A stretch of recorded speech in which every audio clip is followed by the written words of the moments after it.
पैलवान रेश्मा माने आणि पैलवान सोनाली तोडकर या महाराष्ट्राच्या लेकींनी राष्ट्रकुल कुस्ती स्पर्धेच्या पहिल्याच दिवशी भारतासाठी पदकांची कमाई केली आहे। सिंगापूरमध्ये सुरू असलेल्या या स्पर्धेत रेश्माने महिलांच्या 63 किलो वजनी गटात सुवर्ण पदक पटकावले, तर 58 किलो वजनी गटाच्या फायनलमध्ये भारताच्याच पैलवान मंजूने सोनालीवर मात केली। त्यामुळे सोनालीला रौप्य पदकावर समाधान मानावं लागलंय।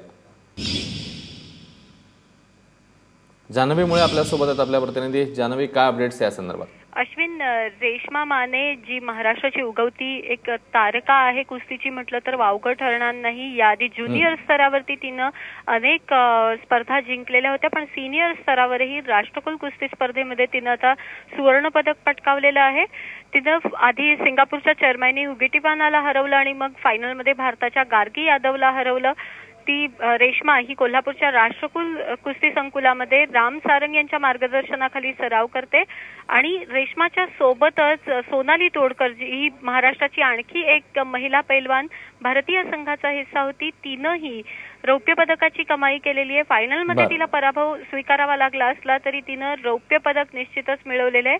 सोनाली मूळची बीडची आहे। ती आधी आळंदीच्या जोग महाराज व्यायामशाळेमध्ये सराव करायची, तर राजगुरुनगरमध्ये सध्या अश्विनी बोराडे यांच्याकडे ती त्यांच्या मार्गदर्शनाखाली सराव करते आणि एकाच वेळेला रेश्मा आणि सोनाली या दोन लेकी महाराष्ट्राच्या राष्ट्रकुल कुस्तीसाठी फक्त पात्र ठरल्या नाहीत, फक्त त्यांचा भारतीय संघात समावेश झाला नाहीये, तर त्यांनी तिथं जाऊन पदकांची कमाई केली आहे आणि ती सुद्धा कुठली तर सोन्या आणि रुपयाची कमाई केलेली आहे। निश्चितच महाराष्ट्रातल्या कुस्तीसाठी, खास करून महाराष्ट्रातल्या महिला पैलवानांसाठी ही एक आणखीन एक आनंदाची गोष्ट, एक आश्वासक चित्र निर्माण करणारी गोष्ट म्हणायला हवी।